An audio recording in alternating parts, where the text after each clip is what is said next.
Assalamualaikum warahmatullahi wabarakatuh.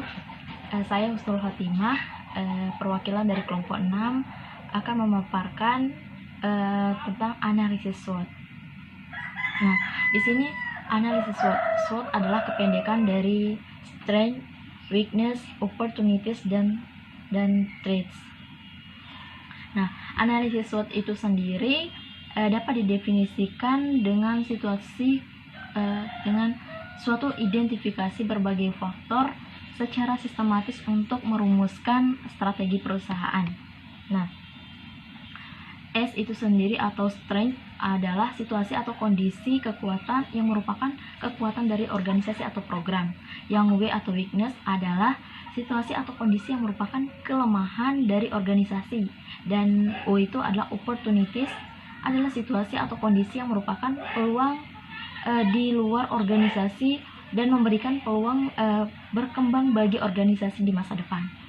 Nah, dan T itu atau threats adalah situasi yang merupakan ancaman bagi organisasi yang datang dari luar dan dari luar organisasi dan dapat mengancam eksistensi program atau eksistensi organisasi di masa depan. Nah, dalam dunia pendidikan, analisis SWOT digunakan untuk mengevaluasi fungsi pengembangan kurikulum, fungsi perencanaan dan evaluasi, lalu fungsi ketenagaan, fungsi keuangan, fungsi proses belajar mengajar, fungsi pelayanan kesiswaan, fungsi pengembangan iklim akademik, fungsi hubungan sekolah dengan masyarakat, dan sebagainya yang dilibatkan. Nah, adapun identifikasi komponen SWOT SWOT dalam RPS ISDN 4 LEPA, yaitu analisis SWOT jangka pendek meliputi kegiatan per semester yang dimulai pada semester genap dari tahun semester genap 2019 2020. Nah, yang dimana program semester 1 yaitu pengembangan partisipasi masyarakat dan dalam penyusunan perencanaan pengembangan sekolah. Nah, salah satu langkah kegiatan dalam program semester 1 ini yaitu pelatihan pemetaan rencana pengembangan sekolah, di mana S atau strength-nya itu atau kekuatannya itu dimungkinkan oleh adanya kebijakan dari MBS. Nah, untuk weakness-nya itu sendiri atau kelemahannya itu sendiri belum ada wadah yang mengembangkan kegiatan pemetaan ini. Nah, untuk opportunities atau peluangnya yaitu adanya kerjasama yang baik oleh orang tua siswa. Nah, untuk threats-nya itu atau ancamannya itu sendiri dari program ini belum dikaji. Untuk program semester 2. Untuk program semester 2-nya itu yaitu pengembangan modal pembelajaran PAIKEM atau pembelajaran aktif, inovatif, kreatif, efektif, dan menyenangkan. Nah, langkah kegiatan dalam program semester 2 ini yaitu salah satunya penataan kelas apresiatif. Nah, strength-nya itu atau kekuatannya itu ruang kelas yang cukup dan dinding kelas yang bersih serta murid yang tidak suka merusak fasilitas. Nah, untuk weakness-nya itu sendiri atau kelemahannya itu belum pernah diuji cobakan karena mengadopsi kelas apresiatif di tempat lain belum terlaksanakan. Nah, untuk opportunity atau peluangnya itu sendiri yaitu menjadi bahan kajian. Nah, bahan kajian. Dan untuk ancamannya itu sendiri yaitu program ini belum dikaji. Kemudian analisis SWOT jangka menengah yaitu meliputi kegiatan per tahun yang dimulai pada tahun pembelajaran 2019-2020. Pada program jangka menengah ini ada program tahun pertama yaitu meletakkan dasar yang kuat dalam penyusunan rencana pengembangan sekolah yang berbasis pada sekolah dan masyarakat. Kemudian peningkatan kemandirian guru dan pengembangan profesionalisme dan peningkatan kompetensi siswa. Nah, salah satu langkah kerja dalam program per tahun atau tahun pertama ini yaitu analisis hasil rencana pengembangan sekolah. S-nya itu atau strength-nya itu atau kekuatan yang dimiliki itu dimungkinkan oleh kebijakan MBS. Kemudian weakness atau kelemahannya itu yaitu sulit mempertemukan elemen sekolah dalam satu kali kesempatan yang paripurna, sehingga konsep keterwakilan sulit dicapai optimal. Untuk peluang atau opportunitiesnya itu mungkin didukung secara moral dan keinginan oleh seluruh elemen sekolah, yaitu KS, guru dan kepala sekolah, guru dan masyarakat.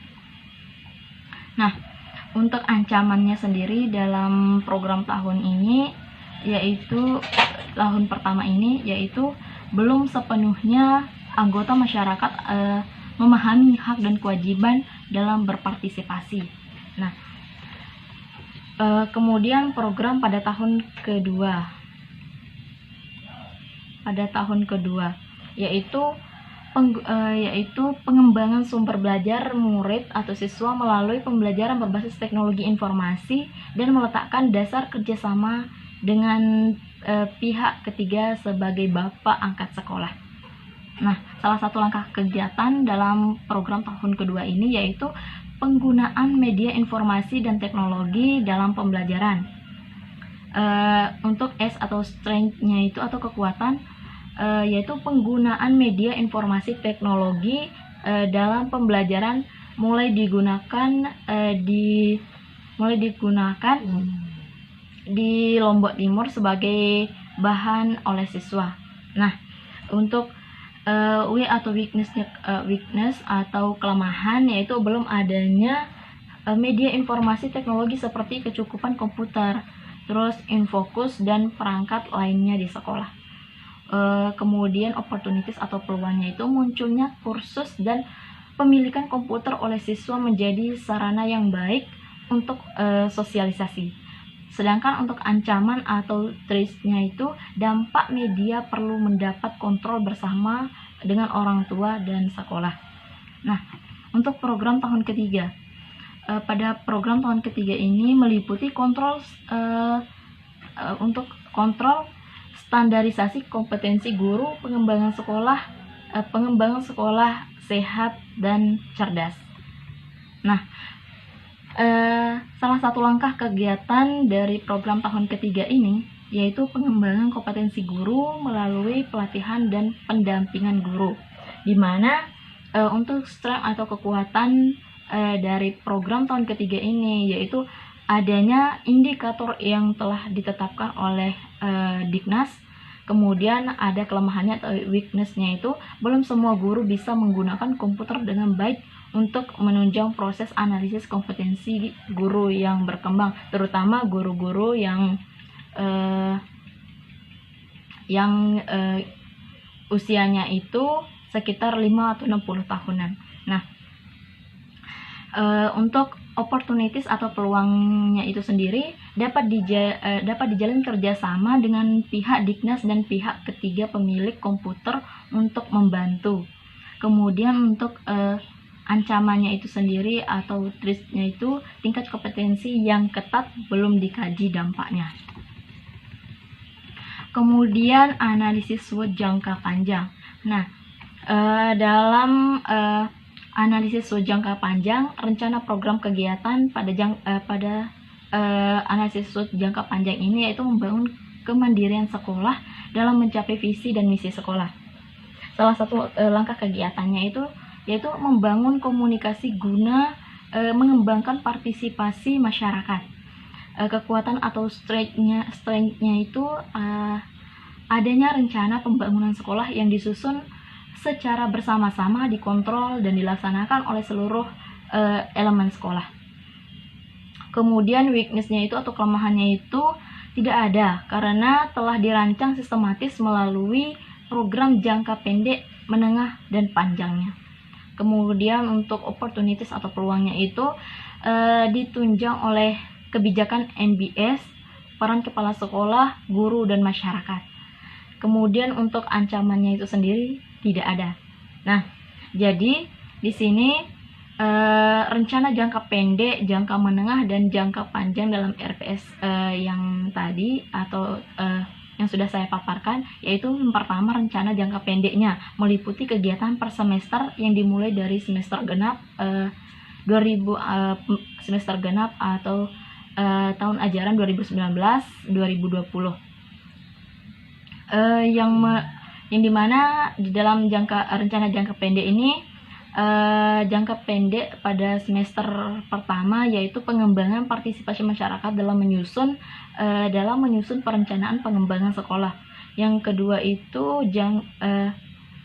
itu rencana jangka pendek semester 2-nya yaitu pengembangan modal pembelajaran PAIKEM atau pengembangan aktif, yaitu pembelajaran aktif,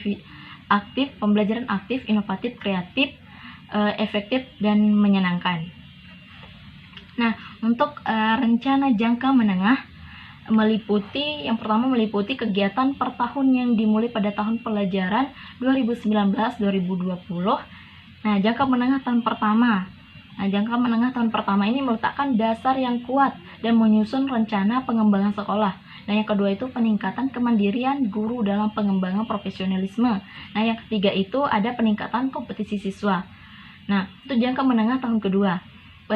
Yang pertama itu pengembangan sumber belajar siswa untuk melalui pembelajaran berbasis teknologi informasi. Nah, yang kedua itu melaksanakan dasar kerjasama dengan pihak ketiga sebagai bapak angkat sekolah.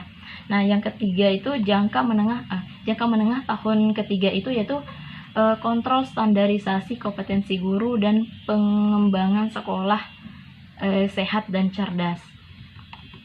Sedangkan untuk jangka panjangnya itu sendiri yaitu meliputi membangun kemandirian sekolah dalam mencapai visi dan misi sekolah. Sekian hanya itu yang dapat saya sampaikan. Assalamualaikum warahmatullahi wabarakatuh.